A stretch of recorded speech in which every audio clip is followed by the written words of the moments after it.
সকলকে স্বাগত অদ্ভুত সমাধান চ্যানেলে। আজ আমরা আলোচনা করব পঞ্চম শ্রেণীর অঙ্ক বইয়ের 153 পাতাটা পরিষ্কার। আজ আমরা 10-এর দাগ এবং 11-এর দাগের অঙ্কটা নিয়ে আলোচনা করব পরিষ্কার। এই দুটো অঙ্ক মানে 10-এর দাগ আর 11-এর দাগের অঙ্কগুলো কিন্তু বুঝতে হবে না, তো পরে অঙ্কগুলোই অসুবিধা হবে। আজকের ভিডিওটা ছোট হবে এবং আজ আমরা শুধু 10 আর 11-এর দাগের প্রশ্নটাই নিয়ে আলোচনা করব।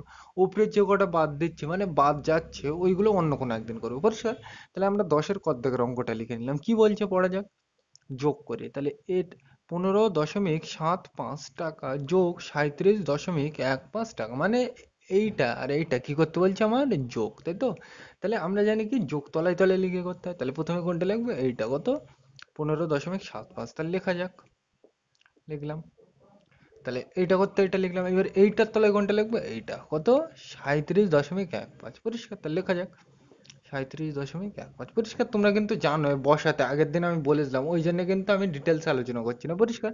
এইবার আমরা জানি কি করবো, এখানে কি করতে বলছে যোগ, তো পরিষ্কার। এইবার আমরা জানি দশমিক করতে আগে দশমিক বসিয়ে নিতে হয় পরিষ্কার। এবার দেখো এটা কি অঙ্ক যোগ, তাহলে কোন দিক থেকে করবো এই দিক থেকে, তাহলে করবো যখন গোল দিই। দেখো 5 আর 5 কত হয় 10, 1 আর 0, তাহলে তোমরা জানো শূন্যটা বসবে এখানে আর এই একটা কোথায় যাবে, এর পরের লাইন কোনটা এটা, তাহলে এর মাথায় যাবে। আমি কিন্তু ধরে নিচ্ছি তুমি যোগ বিয়োগে আমার থেকে এক্সপার্ট, ওই জন্য কিন্তু আমি ডিটেলসে বলছি না। তাহলে এরপরে লাইন কোনটা এটা করতে হয় যখন গোল। তো দেখো 1 আর 7 কত 8, 8 আর 1 9 দিয়ে দিলাম, তাহলে এটা তো হয়ে গেছে। এরপরে লাইন কোনটা এটা, তাহলে করতে হবে যখন গোল দিই। তাহলে দেখো 5 আর 7 যোগ করলে কত হয় 12, তাহলে 12 এই দুইটা কোথায় বসবে এখানে, আর এই একটা কোথায় যাবে মাথায়। তোমরা জানো, তাহলে এরপরে লাইন কোনটা এটা করতে হবে যখন গোল দিই। তাহলে দেখো 1 আর 1 2 আর 3 5, বোঝা গেল। এইবার এর পাশে কি লিখবো টাকা, কেন এখানে টাকাই দেওয়া ছিল, বোঝা গেল। তাহলে এর পাশে কি লিখতে হবে টাকা লিখতে হবে পরিষ্কার। এগুলো কিন্তু তোমরা জানো, ডিটেলস আমি ব্যাখ্যা করছি না পরিষ্কার। তাহলে এই প্রশ্নের উত্তরটা কত পেলাম 52.90 টাকা পরিষ্কার। এর মানে কি 52 টাকা 90 পয়সা পরিষ্কার। তাহলে আমরা পরে অঙ্কটায় যাই, এটা মুছে দিলাম। তাহলে আমরা কিন্তু পরে অঙ্কটা লিখে নিলাম, কি বলছে 307.50 টাকা যোগ 12.76 টাকা, তাই তো? তাহলে এই দুটো আমাকে কি করতে বলছে যোগ। এবার আমরা জানি কি যোগ করতে হলে তলে তলে লিখতে হয়, তাহলে প্রথমে কোনটা লিখবো এটা কত 307.50, লেখা যাক। তাই তো, তাহলে প্রথমে লিখলাম এইটা, এইটা করতে এইটা লিখলাম। এইবার কোনটা লিখবো এর তলায় এইটা কত 12.76। এবার আমরা জানি কি দশমিকের তলায় দশমিক রাখতে হয়, তাহলে এই দশমিক করতে দশমিক, দেখো সেম জিনিসের তলায় সেম জিনিস আগের দিন বলেছিলাম। তাহলে দেখো দশমিকের আগে কত আছে দেখো 2, দশমিকের আগে কত দেবো 2, 2 এর আগে কত আছে দেখো 1, তাহলে এই 2 এর আগে কত দেবো 1 পরিষ্কার। এগুলো দেখে দেখে একদম। এবার দেখো এইগুলো তো সব আমার বসানো হয়ে গেছে, এবারে কি দশমিকের পরে যাবো। তাহলে দেখো দশমিকের পরে কত আছে দেখো 7 দিলাম। এবার দেখো 7-এর পরে কত আছে 6 দাও, 7-এর পরে কত 6। এবার এই দুটো আমরা কি করব দেখো যোগ পরিষ্কার। এগুলো কিন্তু তোমরা জানো, ওই জন্য আমি বললাম না। এবার কোন দিক থেকে করতে হয় যোগ, এই দিক থেকে। আর আমরা দশমিক করতে দশমিক বসিয়ে নিই আগের থেকে, এই দশমিক করতে এই দশমিক বসিয়ে নিলাম পরিষ্কার। এবার যোগ কোন দিক থেকে করবো এই দিক থেকে, তাহলে প্রথম লাইন কোনটা এটা। তো দেখো 0 আর 6 কি করতে বলছে যোগ, তাহলে আমরা জানি শূন্য থাকলে যোগে ধরতে হয় না, তাহলে 6 করতে 6। এরপরে লাইন কোনটা এটা করতে হবে যখন গোল দিই। তাহলে দেখো 5 আর 7 কত হয় 7 আর 5 12, তাহলে 12-র দুইটা বসবে কোথায় এখানে। আর এই একটা কোথায় যাবে এর পরের লাইন কোনটা এইটা, তাহলে এর মাথায় যাবে। তোমরা কিন্তু জানো, ওই জন্য আমি বলছি না পরিষ্কার। তাহলে এটা তো হয়ে গেছে। এবার এর পরের লাইন কোনটা এটা করতে হবে যখন গোল দিই। তাহলে দেখো 1 আর 7 8, 8 আর 2 10, তাহলে 10 এরকম হয়, তাই তো? তাহলে এই শূন্যটা বসবে এখানে, আর এই একটা কি মাথায় যাবে, তোমরা জানো।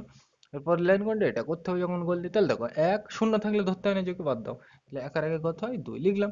তাহলে এটাও হয়ে গেছে। এবার কোনটা এটা, তাহলে দেখো এর পরের লাইন এটা করতে হবে যখন গোল দিই। তাহলে দেখো 3 আর কিছু আছে যোগ করার নেই, তাহলে 3 করতে 3, বোঝা গেল এটা। এবার এর পাশে কি লিখতে হবে কি দেওয়া আছে টাকা, তাহলে এর পাশে কি লিখে নেবে টাকা, বোঝা গেল। এগুলো কিন্তু আমি তোমাদের সরে থাকতে বুঝিয়েছিলাম পরিষ্কার। তাহলে আমরা এইবার 11-র কদ দাগে যাই, এটা মুছে দিলাম। আমরা কিন্তু 11 কদ দাগের অঙ্কটা লিখে নিলাম। এবার চলো করা যাক, কি বলছে বিয়োগ করি, তাই তো? তাহলে এইটার থেকে এইটা আমাকে কি করতে হবে বিয়োগ করতে হবে, দেখো এই বলাই আছে, তাই তো? তাহলে আমরা জানি কি বিয়োগ করতে গেলে তলায় তলায় লিখতে হয়, তাহলে প্রথমে এইটা লিখবো তার তলায় কোনটা লিখবো এটা, তাই তো? তাহলে চলো লেখা যাক। প্রথমে কত লিখবো 208.58 লিখি দেখে দেখে যা আছে 208.58 লিখলাম। তাহলে এইটা করতে এটা লিখলাম। এবার এর তলায় কোনটা লিখবো এটা কত 56.20, আমরা জানি দশমিক করতে দশমিক, আর দশমিকের আগে কত 6 বসে দাও, দশমিকের আগে 6, আর 6-এর আগে কত 5, 6-এর আগে কত হবে তাহলে 5 পরিষ্কার। এ তোমরা জানো। এবার দেখো দশমিকের পরে কত, দশমিকের পরে কত 2, 2 এর পরে কত শূন্য বসাও। এবার এই দুটো কি করবো আমরা বিয়োগ করতে বলছি যখন বিয়োগ করবো, আর আমরা জানি কি দশমিক করতে আগে দশমিক বসাতে হয়, তাহলে কোন দিক থেকে করবো এই দিক থেকে, তাহলে করবো যখন গোল দিই। তাহলে 8 থেকে শূন্য কি করতে বলছে বিয়োগ, তাহলে 8 থেকে শূন্য বাদ দিলে কত হয় 8। এরপরে লাইন কোনটা এটা করতে হবে যখন গোল দিই, তাহলে 5 থেকে 2 বাদ দিলে কত হয় 3 লিখলাম। তাহলে এটা হয়ে গেছে। এবার এর পরের লাইন কোনটা? এইটা করতে হবে যখন বলছি, তাহলে দেখো 8 থেকে 6 কি করতে বলছে? বিয়োগ। তাহলে 8 থেকে 6 বাদ দিলে কত হয়? 2 লিখলাম। তাই তো, বোঝা গেল? আমি কিন্তু বিয়োগ অঙ্ক ডিটেলসে বোঝাচ্ছি না, তোমরা জানো। তাহলে এর পরের লাইন কোনটা? এটা করতে হবে যখন বলছি। এবার দেখো, উপরে 0 নিচে 5, বিয়োগ অঙ্ক ছোট হয়ে গেছে, তাহলে কত ধরবো? 1, বোঝা গেল? ও দেখো, 10 থেকে এই 5 বিয়োগ করলে কত হয়? 5 হয়, পরিষ্কার। এইবার আমরা জানি এই একটা কোনাকুনি মিছে মিছে এর সাথে কি হয়? যোগ। তাহলে 1 যোগ করা কিছু আছে? নেই। তাহলে যোগ করা কিছু না থাকলে ওই একটাই এখানে বসে যায়, বোঝা গেল? তাহলে এর পরের লাইন কোনটা? এটা করতে হবে যখন গোল দিই। তাহলে 2 থেকে 1 কি করতে বলছে? বিয়োগ। তাহলে 2 থেকে 1 বাদ দিলে কত হয়? 1, বোঝা গেল? আর এর পাশে কি লিখবো? টাকা, বোঝা গেল? এগুলো কিন্তু তোমরা জানো বিয়োগ অঙ্ক, ওই জন্য আমি ডিটেলসে ব্যাখ্যা করছি না, পরিষ্কার? তাহলে এই অঙ্কের উত্তরটা কত? 152.38 টাকা, বোঝা গেল? তাহলে আমরা পরেরটা যাই, এটা মুছে দিলাম। তাহলে আমরা কিন্তু 11 খ দাগের অঙ্কটা লিখে নিলাম। এখান থেকে এই অঙ্কটা কিন্তু সব থেকে ইম্পর্টেন্ট, বোঝা গেল? তাহলে এই অঙ্কটা লেখা যাক। তাহলে এখানে কি বলছে? 97.25 টাকা বিয়োগ 25.18 টাকা, তাই তো? তাহলে এই দুটো কি করতে বলছে? বিয়োগ। তাহলে প্রথমে আমরা লিখবো কোনটা? এইটা। তাহলে কত? 97.25, তাহলে লেখা যাক 97.25, বোঝা গেল? তাহলে এইটা করতে এইটা লিখে নিলাম। এবার এইটার তলায় কোনটা লিখবো? এইটা কত? 25.18, লেখা যাক। বোঝা গেল? মানে যা আছে তাই। এবার এই দুটো আমরা কি করব? কি বলছে? বিয়োগ। তাহলে চলো করা যাক। কোন দিক থেকে করবো? এই দিক থেকে। তাহলে করতে হবে যখন গোল দিই। আর এখানে দশমিক করতে দশমিক বসাতে হবে আগে। এবার দেখো, উপরে 5 নিচে 8, বিয়োগ অঙ্ক ছোট হয়ে গেছে, তাহলে কত ধরবে? 1। তাহলে 15 থেকে 8 বাদ দিলে কত হয়? 7 লিখলাম। এবার এই একটা আমরা জানি এর সাথে কি হয়? যোগ। তাহলে 1 আর 1 কত হয়? মিছিমিছি যোগ করলে 2। তাহলে এরপরে লাইন কোনটা? এটা করতে হবে যখন গোল দিই। তাহলে দেখো 2, আর এখানে কিন্তু 1 নেই, কত এখন? 2। তাহলে 2 আর 2 মিলে গেলে কত হয়? 0, বোঝা গেল? তাহলে এরপরের লাইন কোনটা? এটা করতে হবে যখন গোল দিই। তাহলে 7 থেকে এই 5 কি করব? বিয়োগ। তাহলে 7 থেকে 5 বাদ দিলে কত হয়? 2, বোঝা গেল? তাহলে এর পরের লাইন কোনটা? এটা করতে হবে যখন গোল দিই। তাহলে 9 থেকে এই 2 কি করতে বলছে? বিয়োগ। তাহলে 9 থেকে 2 বাদ দিলে কত হয়? 7, বোঝা গেল? এইবার এইটা তো উত্তর পেলাম। এইবার এর পাশে কি লিখবো? টাকা, তাই তো? তাহলে চলো লেখা যাক, বোঝা গেল? তাই তো?